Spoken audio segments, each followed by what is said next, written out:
They went to a place called Gethsemane, and he said to his disciples, "Sit here while I pray."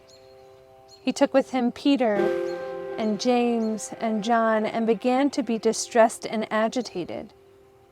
And he said to them, "I am deeply grieved, even to death. Remain here and keep awake." And going a little farther, he threw himself on the ground and prayed that, if it were possible, the hour might pass from him.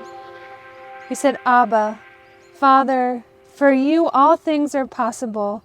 Remove this cup from me, yet not what I want, but what you want." He came and found them sleeping. And he said to Peter, "Simon, are you asleep? Could you not keep awake 1 hour? Keep awake and pray that you may not come into this time of trial. The spirit indeed is willing, but the flesh is weak." And again he went away and prayed, saying the same words. And once more he came and found them sleeping, for their eyes were heavy, and they did not know what to say to him.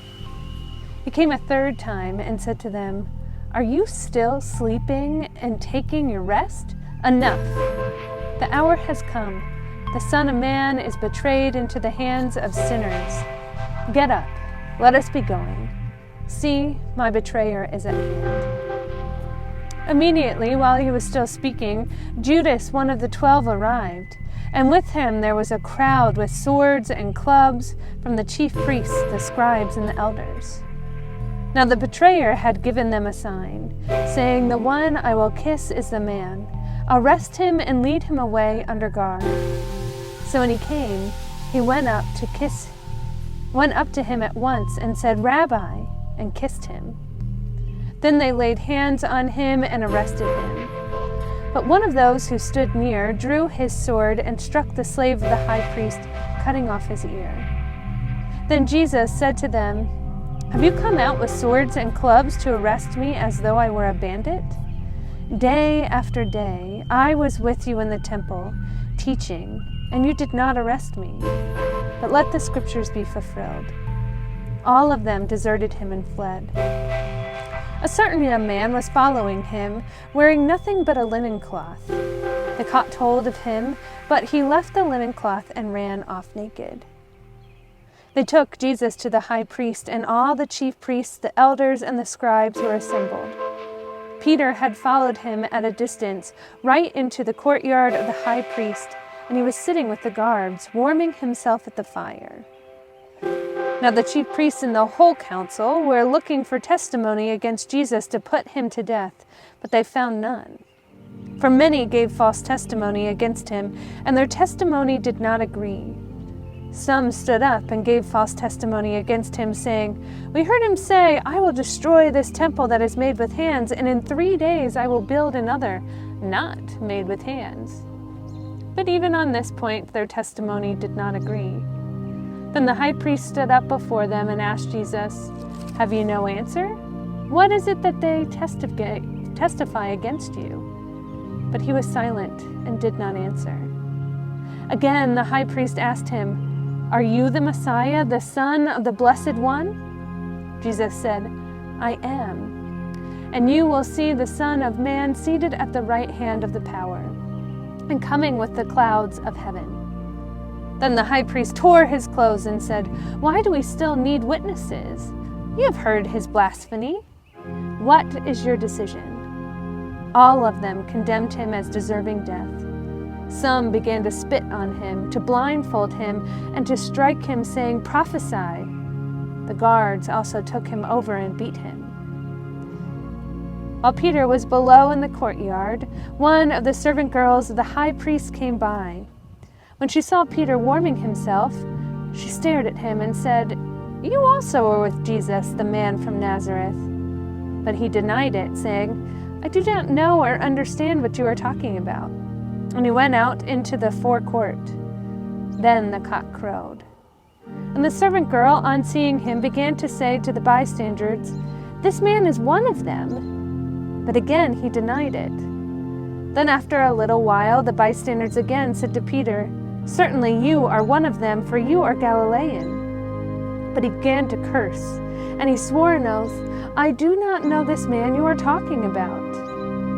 At that moment the cock crowed for the second time. Then Peter remembered what Jesus had said to him, "Before the cock crows twice, you will deny me 3 times." And he broke down and wept. As soon as it was morning, the chief priests held a consultation with the elders and the scribes and the whole council. They bound Jesus, led him away, and handed him over to Pilate. Pilate asked him, "Are you the king of the Jews?" He answered him, "You say so." Then the chief priests accused him of many things. Pilate asked him again, "Have you no answer? See how many charges they bring against you." But Jesus made no further reply, so that Pilate was amazed. Now at the festival he used to release a prisoner for them, anyone for whom they asked. Now a man called Barabbas was in prison with the rebels who had committed murder during the insurrection. So the crowd came and began to ask Pilate to do for them according to his custom. Then he answered them, "Do you want me to release for you the king of the Jews?" For he realized it was out of jealousy that the chief priests had handed him over. The chief priests stirred up the crowd to have him release Barabbas for them instead. Pilate spoke to them again. "Then what do you wish for me to do with the man you call the king of the Jews?" They shouted back, "Crucify him." Pilate asked them, "Why? What evil has he done?" But they shouted all the more, "Crucify him." So Pilate, wishing to satisfy the crowd, released Barabbas for them, and after flogging Jesus, he handed him over to be crucified. Then the soldiers led him into the courtyard of the palace, and they called together the whole cohort. And they clothed him in a purple cloak, and after twisting some thorns into a crown, they put it on him. And they began saluting him, "Hail, King of the Jews!"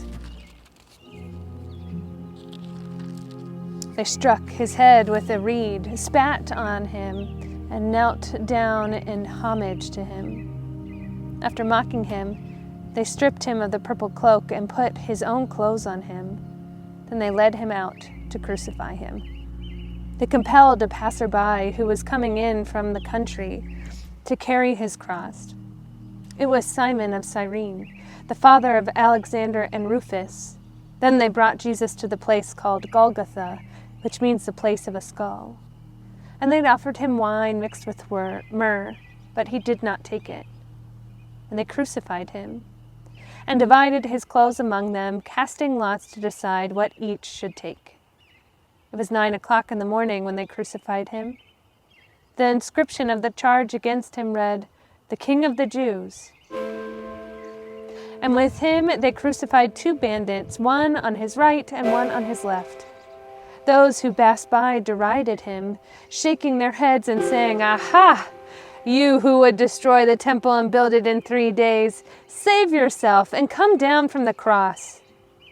In the same way, the chief priests, along with the scribes, were also mocking him among themselves and saying, "He saved others, he cannot save himself.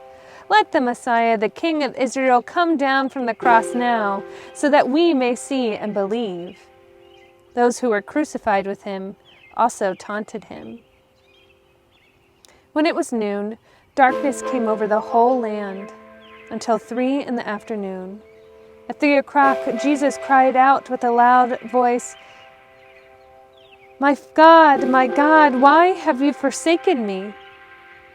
When some of the bystanders heard it, they said, "Listen, he is calling for Elijah." And someone ran, filled a sponge with sour wine, put it on a stick, and gave it to him to drink, saying, "Wait, let us see whether Elijah will come and take him down." Then Jesus gave a loud cry and breathed his last. And the curtain of the temple was torn in two from top to bottom. Now when the centurion who stood facing him saw that in this way he breathed his last, he said, "Truly, this man was God's Son."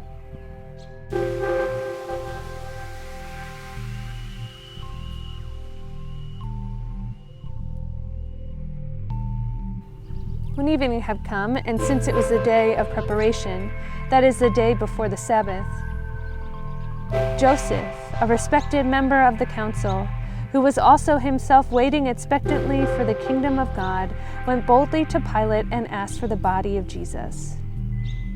And Pilate wondered if he were already dead, and summoning the centurion, he asked him whether he had been dead for some time. When he learned from the centurion that he was dead, he granted the body to Joseph. Then Joseph brought a linen cloth, and taking down the body, wrapped it in the linen cloth, and laid it in a tomb that had hewn out of the rock. He then rolled a stone against the door of the tomb. Mary Magdalene and Mary, the mother of Joseph, saw where the body was laid.